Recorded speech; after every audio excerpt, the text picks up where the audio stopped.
The cold clang of a business card hitting the service tray echoed through the first-class cabin, like a blade cutting through the air of luxury.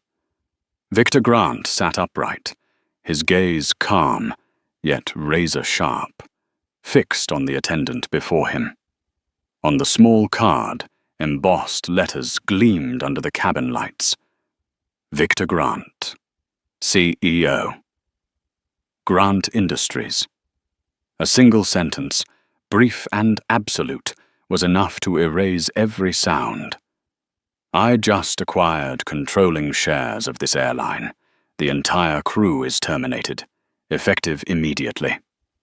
In an instant, the pride on Brittany Hale's face, the chief flight attendant, melted into sheer panic.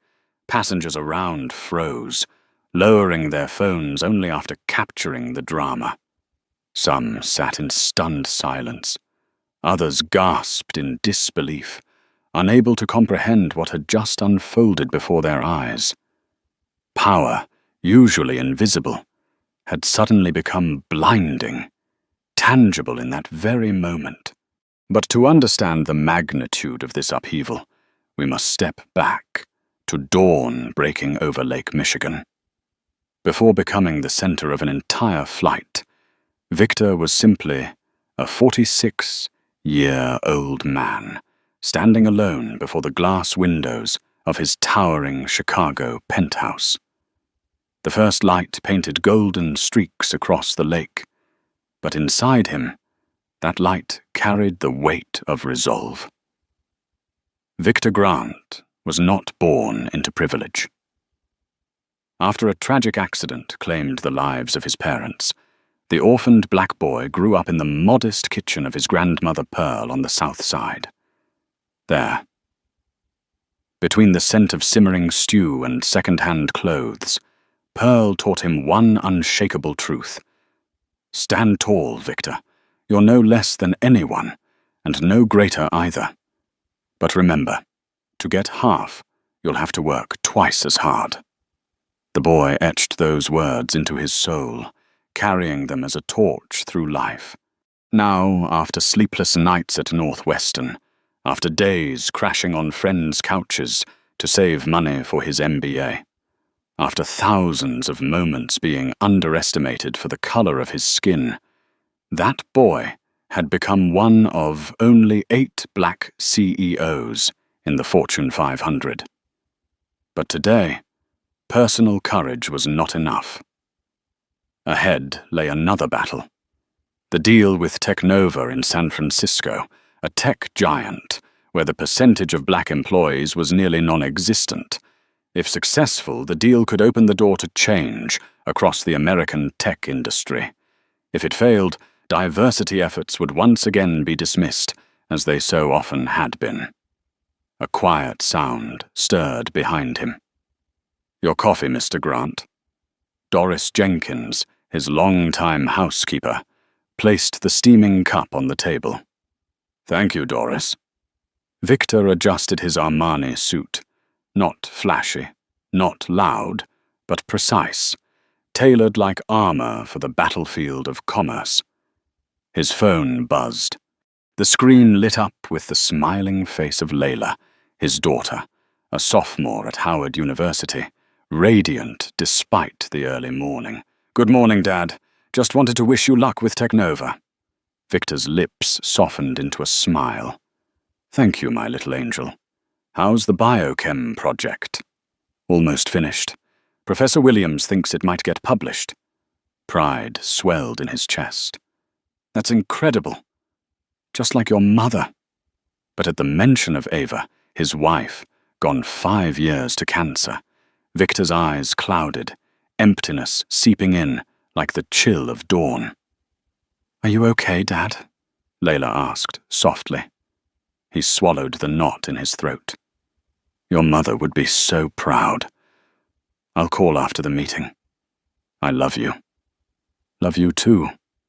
Show Silicon Valley who you are."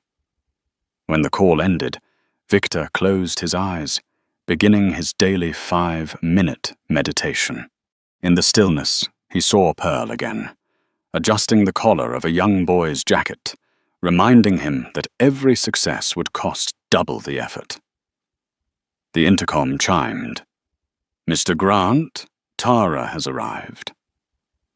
Tara Nguyen, his 32-year-old assistant, entered with a glowing tablet. Quick, sharp, Wharton MBA, the kind of woman Victor believed would one day lead her own company. "Good morning, Tara. What's the battle plan?" Technova has 2% of its technical staff black. 0 black leaders. Our proposal is a dedicated recruitment and retention program. But, her eyes hardened, Thomas Beckett will be on your flight. He's pushing a counterfeit plan, just window dressing the numbers. Victor's lips curved. Beckett, the embodiment of the old guard. Paper, thin diversity painted in empty words. This would be more than a contract. It was a fight for the future. Descending the stairs, Victor met Eric Lawson, his driver, waiting beside a gleaming black Lincoln Continental. The young man stood stiff, avoiding Victor's eyes. "Good morning, Mr. Grant. O'Hare, correct?" "Correct, Eric, and call me Victor." On the road, Eric hesitated before speaking. "If you don't mind, my son, he's 17, wants to study business. As a successful black man, do you have any advice for him?" Victor looked at him through the rearview mirror. He had been asked this question hundreds of times, and each time it weighed on his heart. "Tell him to find mentors who see his potential, not just his skin. Tell him that even in a room full of faces unlike his, he has every right to be there. And most importantly, when he succeeds, remind him to leave the door open for those who come after." Eric nodded firmly, eyes glistening. "Thank you. That means a lot." The car turned into the VIP entrance at the airport. Immediately, a security officer frowned at Victor, in his immaculate suit, stepping from a luxury car, but still a black man. "ID and ticket." The voice was cold, nothing like the cheerful, "Good morning, sir," he had offered the white passenger just before. Victor drew in a deep breath, another familiar scar. He handed over his papers, silently reminding himself, today was not just a flight. Today was the day the world would see what it had long ignored. The line of passengers inched forward through first-class security. Victor checked his watch, still time before boarding for San Francisco, but he felt the disparity in every movement of the TSA staff.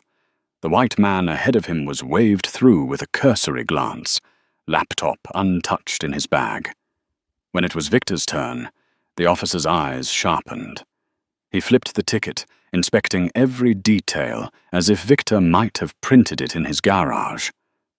"Do you have a second form of ID?" The voice was cold, suspicious. Victor handed over his driver's license, his face calm, the practiced mask forged through thousands of similar moments.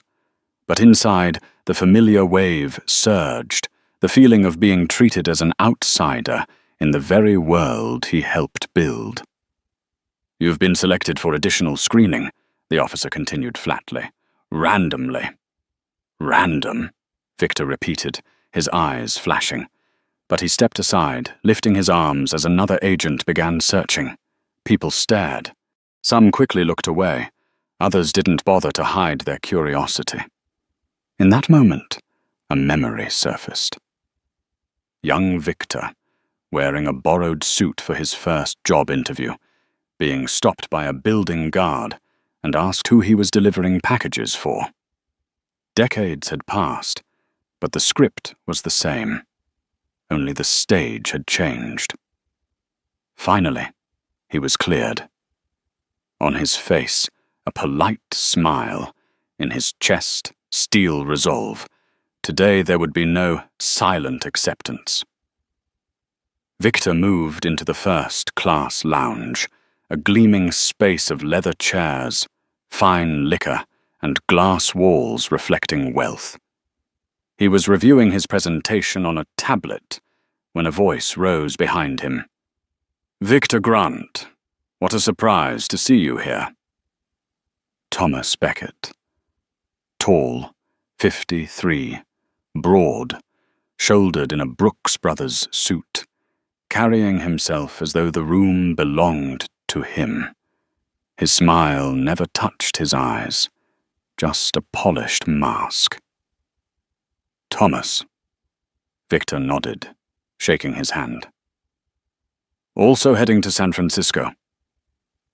"Indeed.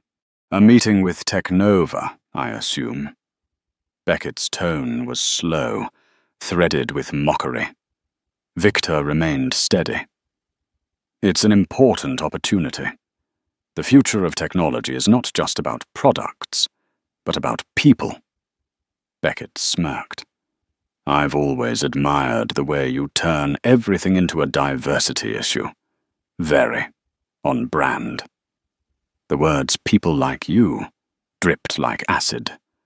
Victor had heard it countless times, and it still burned. He tightened his grip on the tablet, but answered with even precision. "Data proves diversity drives innovation, but I'm sure you already know that." Beckett laughed, a booming sound that drowned out the soft lounge music. "Always so serious. You really are a role model for your community." Before Victor could reply, they reached the reception desk. The attendant beamed at Beckett. "Good morning, Mr. Beckett," then turned to Victor, her tone cool. "Please present your membership card and boarding pass." Beckett interjected, condescending. "He's with me, a business partner." Victor placed his own platinum card on the counter. "Actually, I have my own membership." "Thank you." The attendant flushed as the scanner lit green. "Apologies, Mr. Grant. Please proceed." Victor walked past, spine straight, a thin smile on his lips. Inside, he felt no triumph, only weariness. The price of recognition was always the same, proving himself again and again. In the lounge corner, Beckett ordered scotch for them both. "Water for me," Victor interrupted. Beckett shrugged, uninterested. He leaned closer, lowering his voice. "Frankly, I think Technova needs practical solutions, not social experiments. They want someone who understands their culture." The sentence landed like a slap. The subtext was clear. You don't belong. Victor's phone buzzed. A message from Caleb Monroe, long-time ally on the board. "Careful, Beckett is spreading rumors about our financials." Victor's jaw tightened. Another covert strike. Familiar, but never painless. He stepped aside, dialing his attorney, Anand Patel. "Anand, check trading activity. I suspect Beckett Tech is manipulating with shorts." Patel's voice came crisp. "There's unusual volume, heavy shorting since yesterday. We'll act."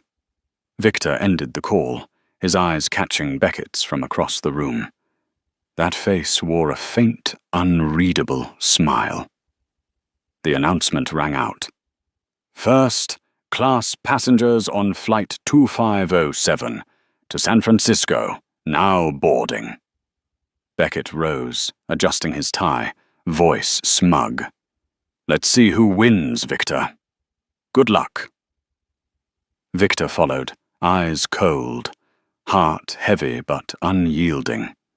He knew the real battle was not about a seat in first class. It was about whether the world was ready to watch a black man redefine the game. The jet bridge gleamed like a narrow passage into a world both luxurious and treacherous. Victor Grant walked with the ease of someone long familiar with airports, but inside he knew every step forward was another test of belonging. At the aircraft door, he was met by the fixed smile of Brittany Hale, the chief flight attendant, blonde hair in a tight bun, uniform crisp, lipstick sharp. "Good morning," Victor said, offering his boarding pass. Her smile faltered. "You are in first class?" She turned the statement into a question. Victor kept his tone steady. "Yes." "Seat 2A." Brittany tilted her head, her eyes scanning from his face down the tailored suit and back to the ticket. "I'll need to double." "Check." She turned the boarding pass over, inspecting every corner as if searching for signs of forgery. Behind him, a white couple whispered, their curious eyes on Victor's back. He felt it acutely, that look that had shadowed him since childhood and followed him into the Fortune 500 boardroom. "Is there a problem?" Victor asked, his voice low and firm. "Just making sure. First class is fully booked today." Her tone was syrupy sweet, but the blade beneath was clear. Maybe he was in the wrong place. Victor drew a deep breath, then replied slowly, "There is no mistake. I want to sit in the seat I paid for." Brittany frowned slightly, then stepped inside. Through the open door, Victor could see her whispering with a colleague, her hand pointing toward him, her voice low but dripping with suspicion. Moments later, a tall man with salt and pepper hair stepped out from the cockpit. Owen Fraser, the first officer, carried the air of someone accustomed to obedience. "What seems to be the issue here?" he asked, though his eyes were fixed not on Victor, but on Brittany. "This man claims he has a first-class seat," Brittany answered, deliberately stressing the word claims. Victor clenched his jaw. "I don't claim. My ticket and membership have already been verified. Platinum. Over 2 million miles with this airline." Fraser glanced at the ticket, then looked up. "Your name is Victor Grant?" "Yes." "Do you have another form of identification?" The question was redundant. His boarding pass had been scanned at the gate. But Victor, with the patience born of a lifetime, pulled out his driver's license. He knew anger would only confirm their bias. Just then, footsteps echoed behind him. Thomas Beckett appeared, his practiced smile in place. "What's going on here?" Brittany's demeanor shifted instantly, like a switch flipped. "Welcome, Mr. Beckett. We're just sorting out a minor seating issue." Beckett clapped Victor's shoulder, his tone half joke, half condescension. "Victor's an old friend, CEO of Grant Industries. He belongs in first class." What sounded like defense was in truth a reminder. Victor's belonging was valid only once a white man confirmed it. He bit down hard, saying nothing. Brittany's voice softened for Beckett. "Seat 3C. Just this way, sir." Then she turned back to Victor, eyes frosty once more. In that moment, a young black woman seated in economy glanced at Victor. Her eyes burned with quiet fury. Then she gave the smallest nod, a silent signal of solidarity, a message unspoken. "I understand. I've been there." Fraser spoke firmly. "Mr. Grant, if you want this resolved quickly, I suggest you sit in economy for now. After takeoff, we'll sort it out." The suggestion landed like a public demotion. Victor met his gaze, his words dropping like hammers. "No. I will not accept being downgraded simply because you cannot believe a black man belongs in first class." The air froze. Behind him, passengers murmured. Then phones began to rise, lenses flashing. Social media was already gathering evidence for a storm about to break. Fraser snapped. "No one has mentioned race here." Victor arched an eyebrow. "You don't need to say it. Your actions speak clearly enough." The cockpit door clicked open. Captain Michael Rhodes emerged, military in bearing, his eyes sweeping the scene. He spoke slowly, as if to smother flames. "I understand there's some confusion about a seat." "There is no confusion," Victor answered instantly. "Only unreasonable scrutiny aimed at me." The cabin buzzed with whispers. Some passengers shook their heads at the crew. Others looked at Victor with a mix of pity and doubt. "Mr. Grant, correcto?" Rhodes asked, keeping his authoritative tone. "We simply want to ensure the comfort and safety of everyone." Victor's laugh was cold. "So your policy is multiple ID checks, but only for people who look like me?" Brittany cut in, her voice sharp. "You're being uncooperative." Victor turned on her. "Uncooperative? I've remained professional while being treated like a fraud." The exchange silenced the entire cabin. Somewhere in the back, a passenger muttered, "Just let him sit." Another nodded. Agreement rippled through the rows. Captain Rhodes drew a hard breath, then muttered low to Fraser and Brittany. But Victor heard every word. "If necessary, call security. Remove him." In that instant, Victor's blood surged. He had been threatened before, but this was different. This wasn't about one seat. This was the entire system standing in his way. And he knew he could not back down. The air in the boarding cabin was strung tight, like a wire about to snap. Captain Michael Rhodes fixed his cold eyes on Victor Grant, his voice dropping low like a chambered round. "Mr. Grant, either comply and sit in economy, or we will call airport security. The choice is yours." Whispers rippled instantly through the rows. Some passengers leaned out of their seats, holding their breath. Others raised their phones higher, lenses ready to capture a moment destined to explode across social media. Victor did not answer immediately. He stood tall, his gaze locked on Captain Rhodes. Every vein in his body beat like a war drum.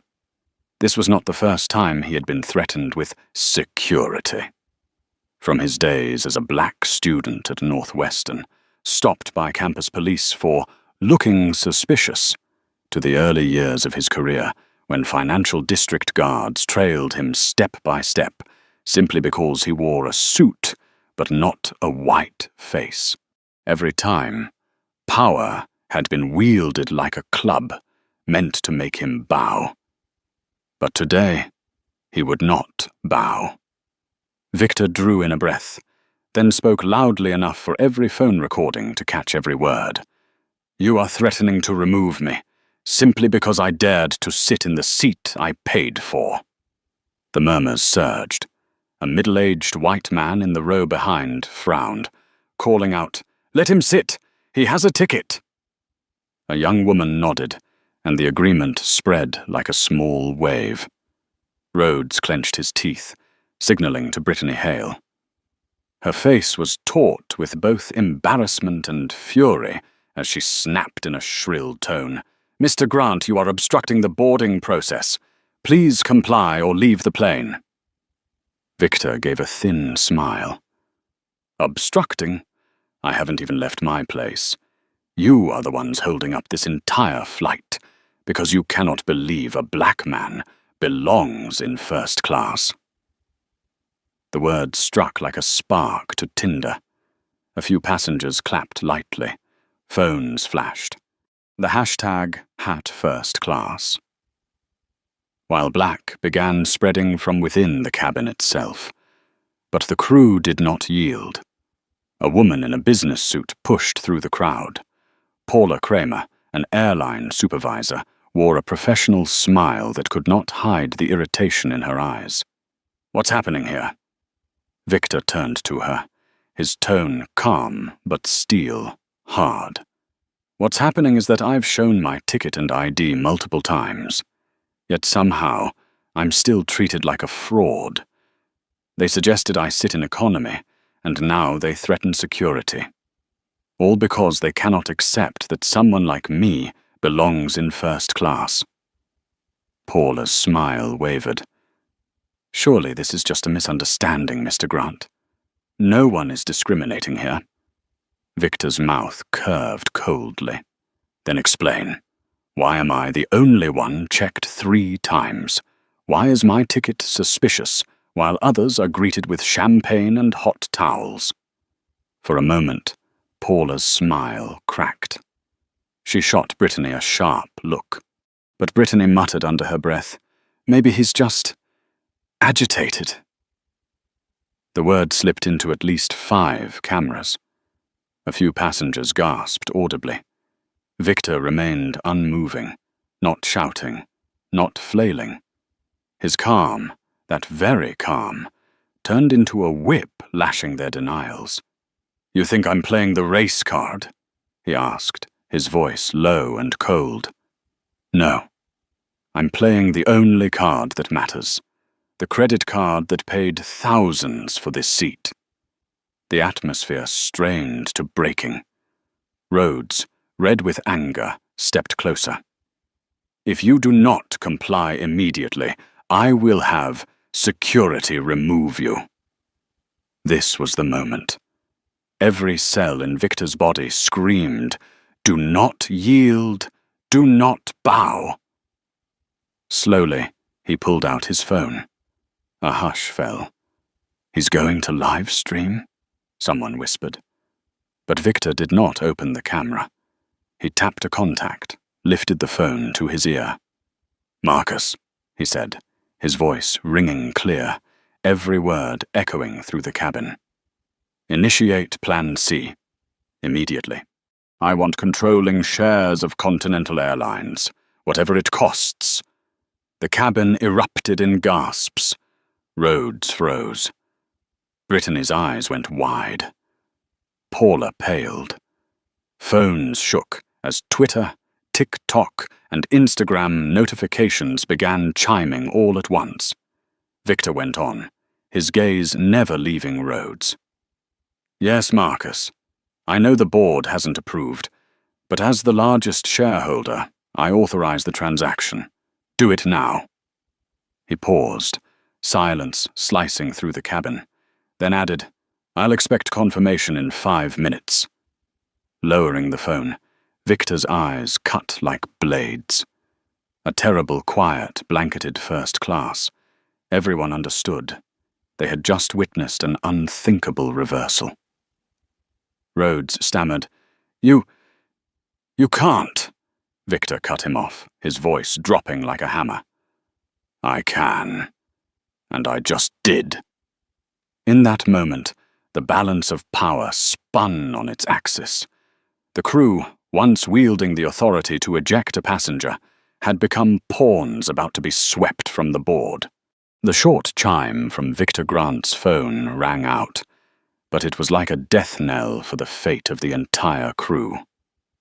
He looked down at the screen, his eyes flashing with a sharp light. The confirmation email of the transaction. Washington Industries, his conglomerate, now officially owned 26% of Continental Airlines, making him the largest shareholder. The cabin froze, so silent one could hear the pounding heartbeat of someone drowning in fear.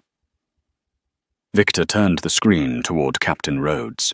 "You see, this is not a threat. This is reality." Rhodes swallowed hard, his face burning with a mix of rage and dread. Brittany Hale stepped back half a pace, clutching the passenger manifest like it was her last lifeline. Paula Kramer, the supervisor, had gone pale, forcing a smile but betrayed by trembling lips. Victor spoke, his voice not loud but heavy as lead. "What you did to me, in front of every passenger, under the cameras of dozens of phones. You turned my presence into an interrogation. Now I turn your careers into a lesson for the entire airline industry." Brittany stammered, her voice cracking. "You can't, not over a small misunderstanding." Victor cut her off, eyes like blades. This is not a misunderstanding. This is a repeated pattern. Discrimination, suspicion, dismissal. And this time, the consequences will be remembered. He pulled a business card from his wallet and placed it on the service tray in front of Brittany. Victor Grant, CEO, Grant Industries. Effective immediately, he declared. The entire crew of this flight is terminated. Discrimination has a price. Murmurs erupted from the rows. A passenger in seat 1C blurted out, "Oh my God, he actually just fired the whole crew." Phones lifted higher, their frames shaking with the tremor of excited hands. Thomas Beckett, sitting in 3C, suddenly leaned back, his face shifting from smugness to shock. He muttered, I didn't know Grant Industries was planning this." Victor turned to him, his voice cold as ice. "There are many things you don't know about me, Thomas." At that moment, Paula's phone buzzed violently. She pressed it to her ear, listening for a few seconds before paling further, then handed it to Victor with shaking hands. "It's the CEO of Continental. He wants to speak with you." Victor held the phone to his ear. A raspy male voice came through. "Edward Shaw, CEO of Continental." "Victor, I've been briefed. Please let me explain." Victor interrupted, calm but cutting like steel. "There is nothing left to explain. The issue is not just me. It is the thousands of customers, the millions of people who have lived through this moment. If I stay silent, you will continue." Silence on the other end. Then Shaw's tense voice returned. "All right. I admit fault. I will call an emergency board meeting within 48 hours. I promise there will be investigation and reform." Victor lowered his voice, but still loud enough for the phone's recording to capture every word. "I don't need promises. I need action. And it begins with replacing this entire crew right now." He ended the call and handed the phone back to Paula. Her face was ghostly, but she nodded rapidly. The plane's PA system crackled to life. "Attention passengers of Flight 2507. This flight will be delayed 45 minutes due to a crew change. We apologize for the inconvenience." A wave of sighs moved through the cabin, but mixed with them was an unusual buzz of excitement. Some passengers applauded. Others immediately uploaded clips to Twitter with the hashtag #BlackCEOPower. Victor finally walked past the crew, without a glance back. He sat in seat 2A, tugging at the sleeve of his suit as if he had just put on new armor. From his seat, he watched Brittany, Rhodes, and Fraser exit the plane, their steps heavy, dragging along the wreckage of their careers. A young black woman in economy, the same one who had nodded at him earlier, quietly texted a friend. He stood up. He did what we always wished. Across the aisle, Thomas Beckett leaned toward Victor, his voice trembling with a mix of awe and caution. That was the most impressive display of power I've ever seen." Victor glanced at him, answering flatly. "Not a display. Justice." His phone buzzed again. A message from Monica Reyes, head of PR. "You're viral. BlackCEOPower is trending #1 nationwide. Major outlets are calling. Continental has dropped 7% in stock value in 30 minutes. Grant Industries is up 12%. Victor read the words, but there was no triumph in his heart. Instead, there was a quiet weariness, the exhaustion of a man forced to turn himself into a weapon when all he wanted was to be a passenger. Outside the window, the runway stretched like a stark white line, dividing two worlds, one of rot and old power, one of change and hope. And he knew, just moments ago, he had stepped across that line. 40 minutes later, the cabin lights came back on. A completely new crew stepped aboard. Leading them was Captain Helena Ortiz, silver hair shimmering like steel, her presence exuding uncompromising professionalism.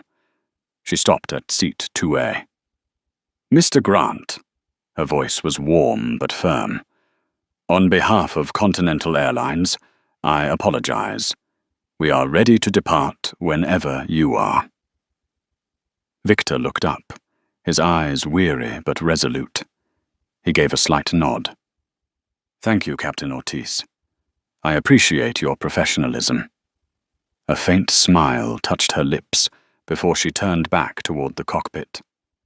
Passengers whispered among themselves.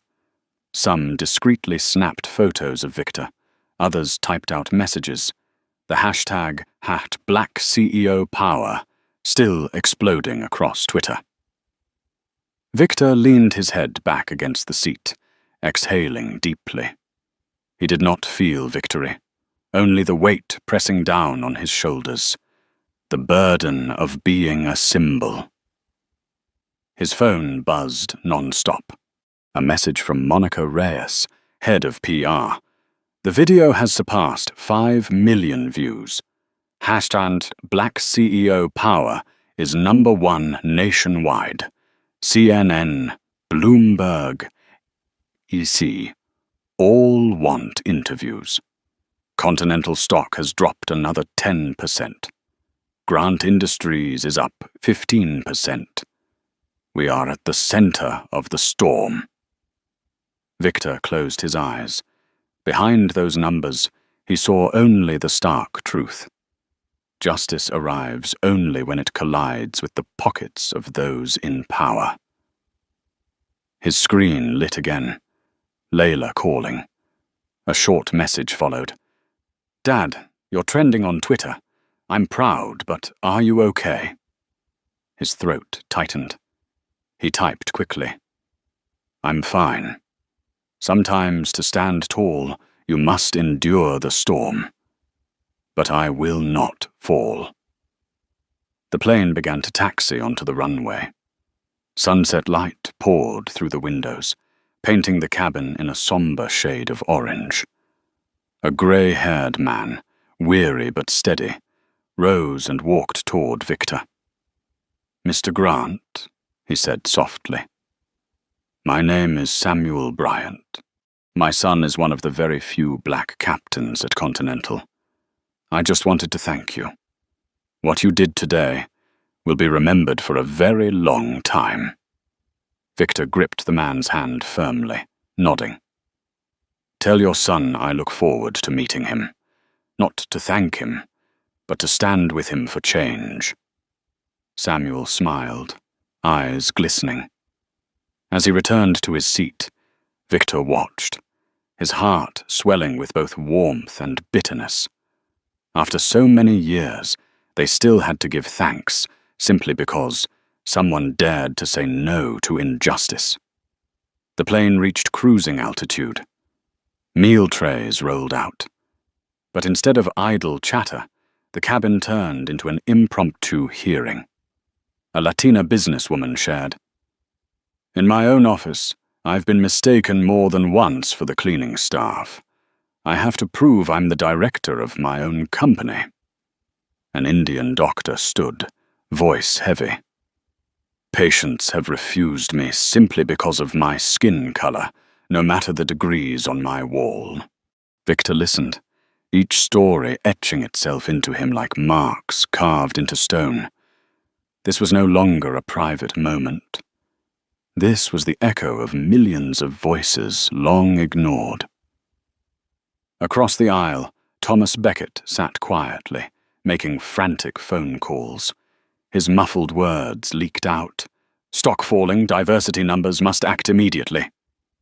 Victor glanced at him, recognizing the irony.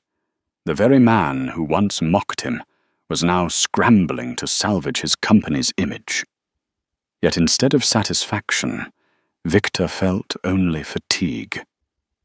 Change born out of fear. Could it ever last? Just then, another message arrived. Continental's board has called. They want to meet as soon as you land. They are prepared to concede, even restructure the entire leadership team. Awaiting your directive. Victor rested a hand on his forehead, eyes closed. He knew this power was not a game, not a tool for petty punishment. It had to be used to build, to open new doors. But deep inside, one question burned. Why must a black man own an airline just to be respected? A young passenger approached timidly, holding out his phone. Mr. Grant, may I take a picture with you? My son needs to see this. He needs to believe that one day he can sit where you are. Victor smiled softly and nodded. The flash went off, capturing the moment. But as the man walked away, Victor sighed. He did not want to be a legend for a moment. He wanted a future where no child needed such pictures as proof. Outside the window, the sky stretched wide. The plane soared on, carrying a man who had become an unwilling symbol and a silent promise. He would not let this moment go to waste. San Francisco greeted them with the brilliant glow of sunset, yet not a single ray of light could hide the storm waiting on the ground. As the plane came to a stop, Victor Grant looked through the window and saw clusters of reporters packed behind the security barriers. Cameras, microphones, phones, all aimed at the exit. Mr. Grant, a new flight attendant whispered, there is quite a crowd of press outside. We have arranged a private exit. Victor shook his head, his voice steady and firm. No need. I will walk straight out. If I stood up once, I will not hide now. The cabin door opened. Instantly, a barrage of flashes exploded, surrounding him like a pack of wolves. Mr. Grant, did you truly fire the entire crew? Did you buy shares of Continental only because of this incident? Do you fear becoming someone exploiting a scandal? Victor raised his hand, a gesture calm but commanding, and the flood of questions choked into silence. He looked directly into the cameras, his voice ringing clear.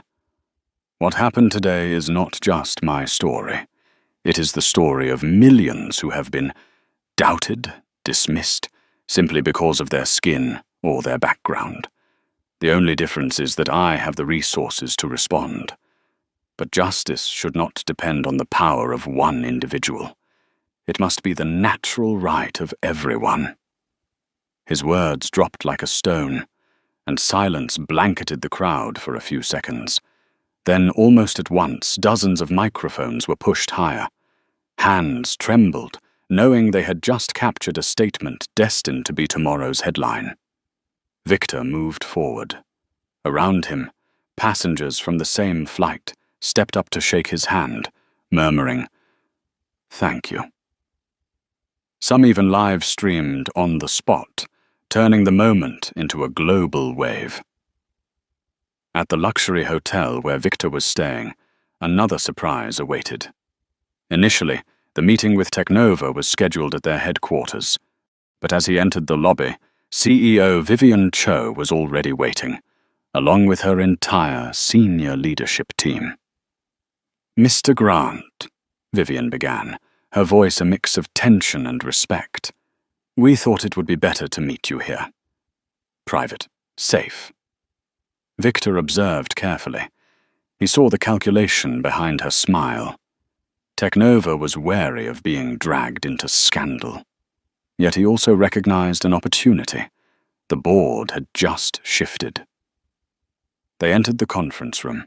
Every gaze fell on Victor, as though he had become the center of gravity for the fate of multiple corporations. Vivian spoke first. "After what happened, our board has deliberated. The proposal from Grant Industries may need to expand further. We do not want a token program. We want real change."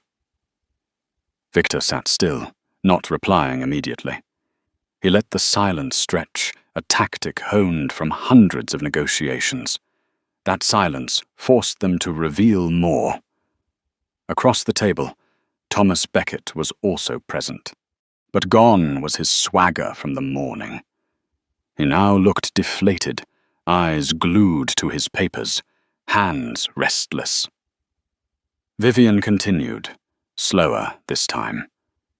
We are aware that Beckett Tech presented a solution that was superficial. After this incident, the board wants Grant Industries, to become our lead partner. You will guide the restructuring of personnel, not just in Technova, but across our satellite companies. Victor raised an eyebrow, a flicker of surprise in his eyes. The scandal, what many thought would be his downfall, had become leverage. He turned to Beckett. What do you think, Thomas? Beckett swallowed hard.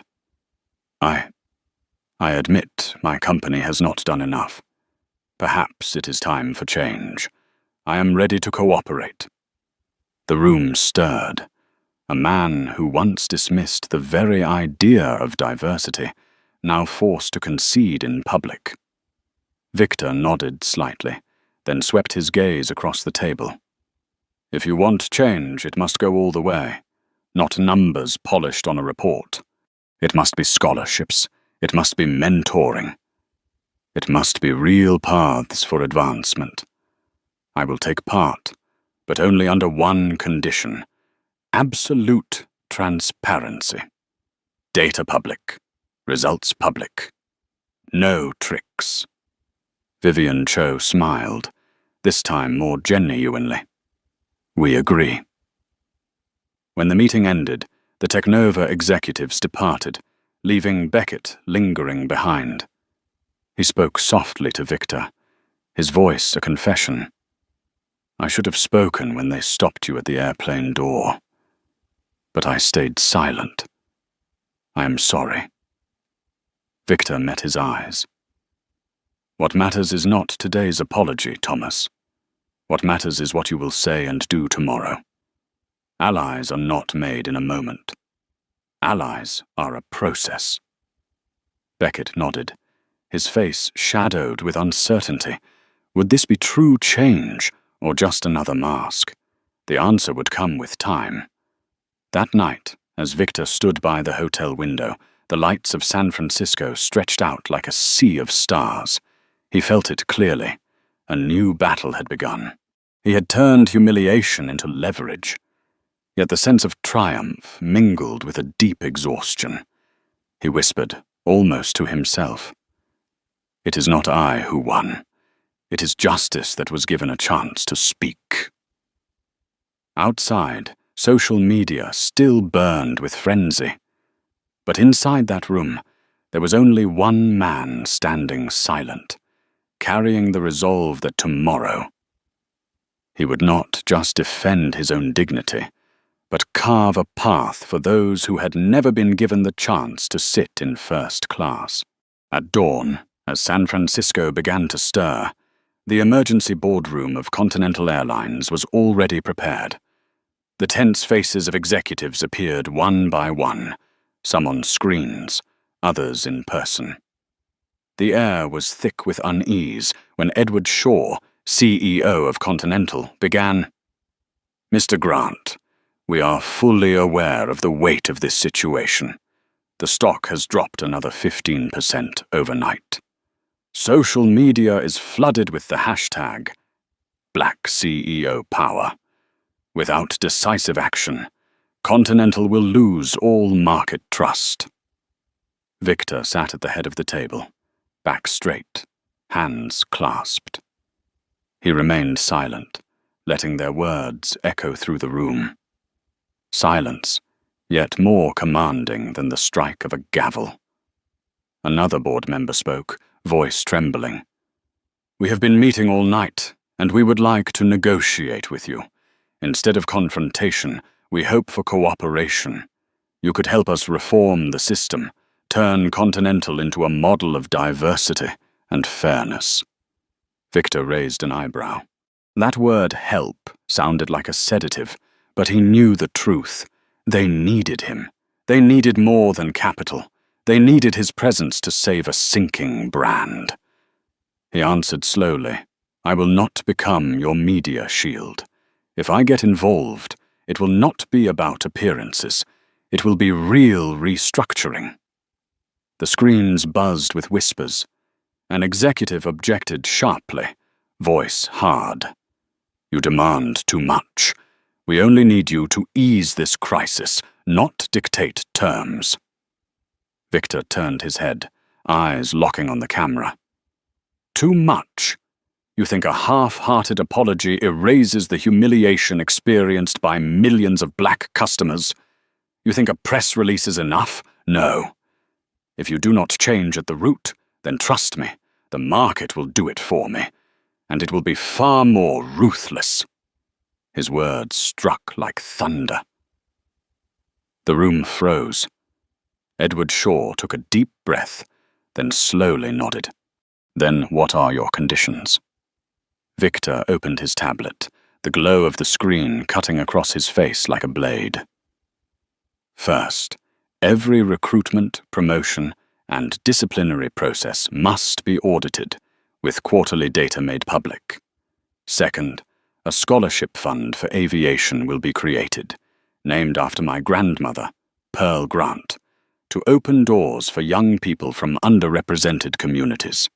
Third, mandatory training on equity and diversity for every employee, from flight attendants to the CEO.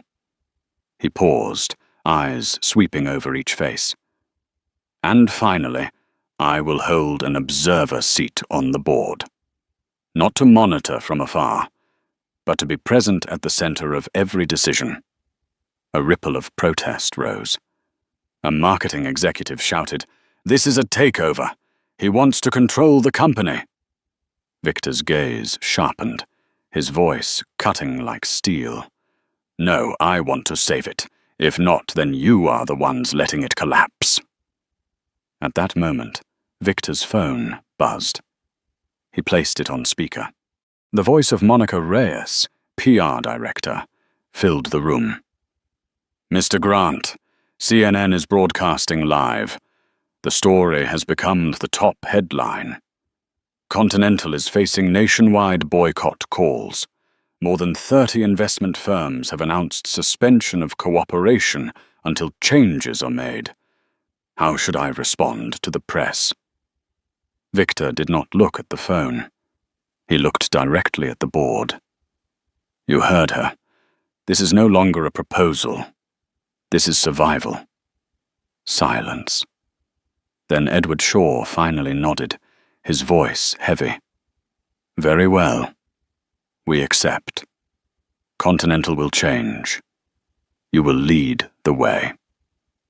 Murmurs spread, but this time they were not resistance. They were surrender. Victor gave a small nod, his eyes weary, yet still blazing with resolve. "Good. Then we begin now.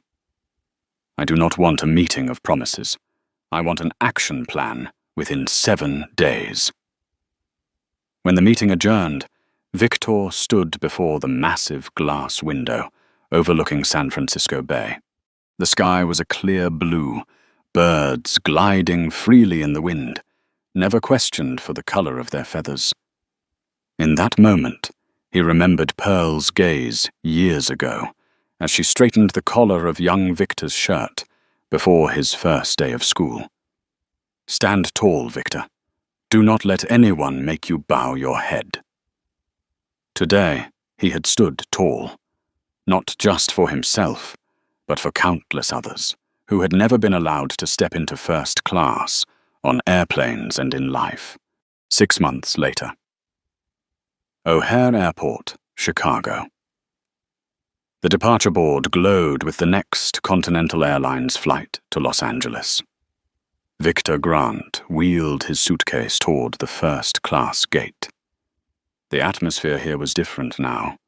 Flight attendants of every background, genuine smiles, no suspicious stares or probing looks.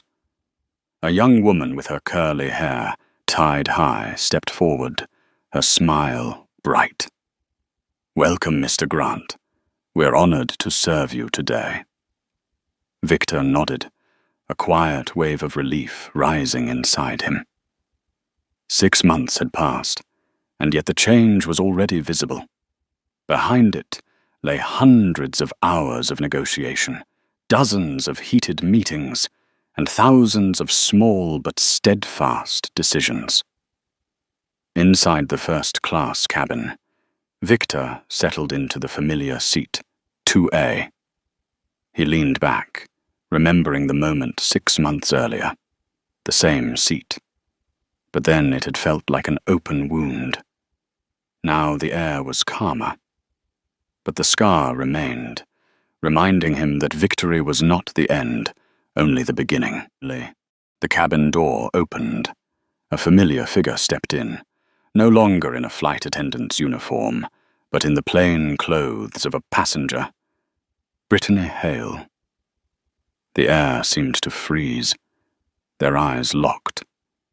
She paused, took a deep breath, and walked toward him. Her voice was lower now, stripped of arrogance. "Mr. Grant, I didn't know I'd see you on this flight. But I want to say thank you." Victor stayed silent, observing. "I was furious after being fired," Brittany continued, her eyes downcast. "I blamed everyone but myself. But then I attended Continental's new mandatory diversity training, and I realized what I did to you that day wasn't just suspicion, it was discrimination. It was a wound I helped create."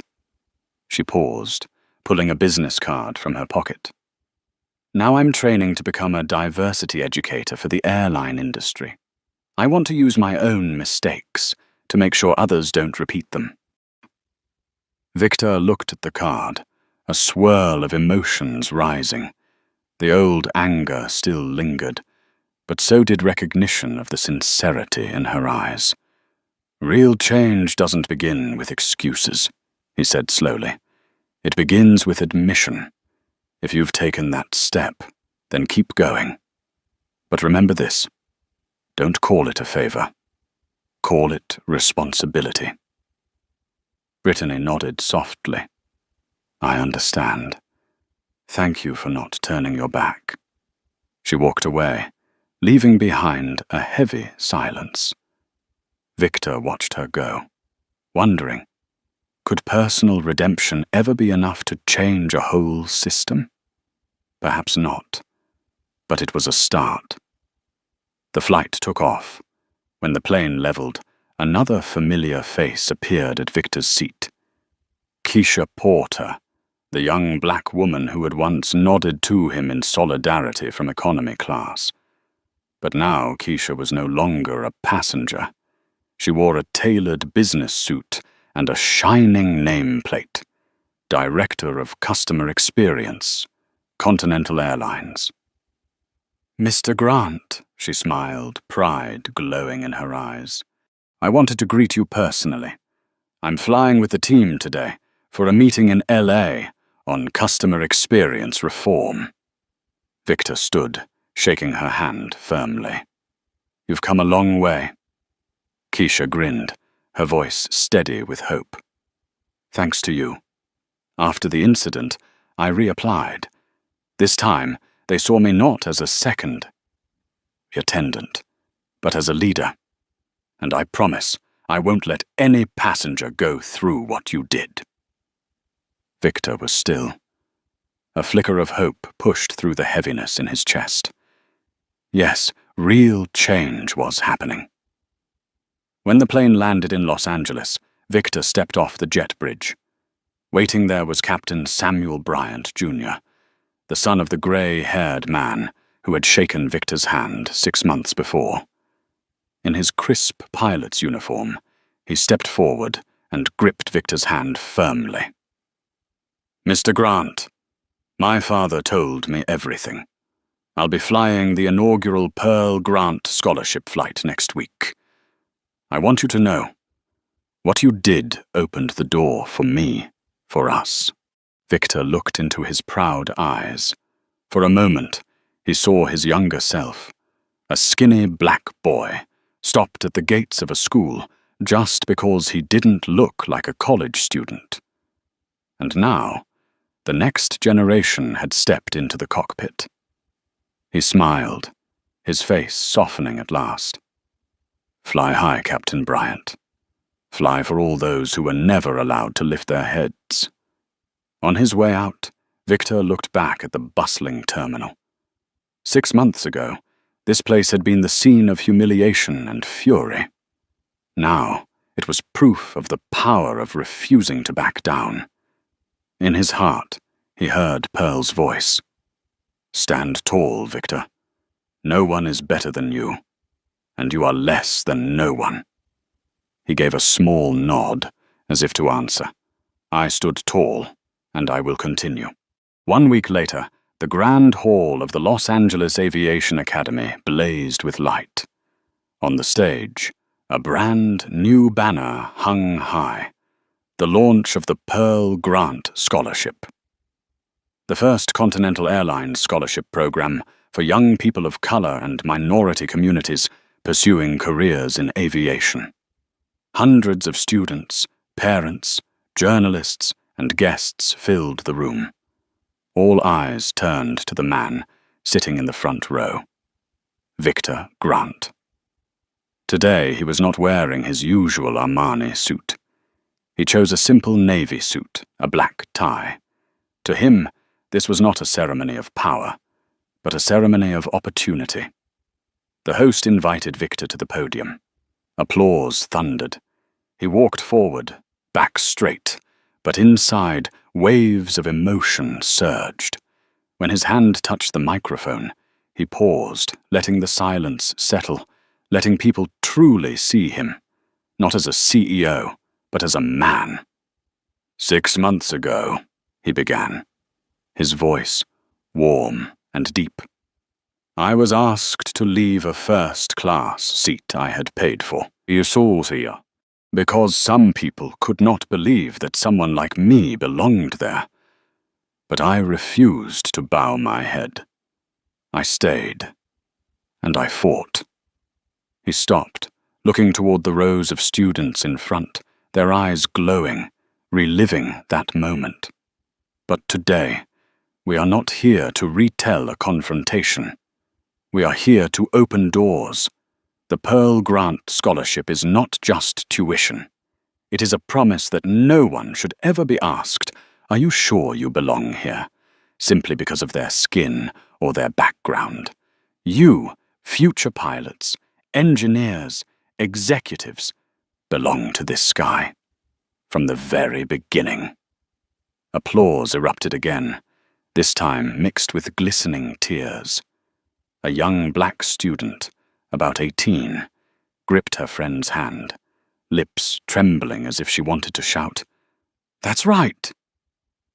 Suddenly, the host invited another figure to the stage. Keisha Porter, now Director of Customer Experience, in a dark blue suit. She smiled, her voice clear.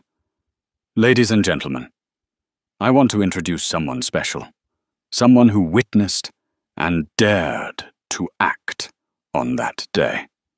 Someone who not only changed her own career, but changed the face of Continental Airlines." The entire hall turned. A young face, eyes blazing with resolve. Maya Jones, the former economy-to-class attendant who had once silently nodded to Victor on that flight. Now she walked onto the stage with a new nameplate. Vice President of Customer Experience, Continental Airlines. Victor smiled without meaning to. He remembered that moment, the silent nod in the cabin, a signal of solidarity between two strangers. 6 months later, she had become the highest-ranking leader ever appointed from the front line. Maya spoke, her voice steady and filled with conviction. That day, I was just an economy attendant, powerless as I watched it unfold. I nodded at Mr. Grant, never knowing that nod would mark the beginning of a new journey. Today, I stand here not only as a leader, but as living proof that change is real.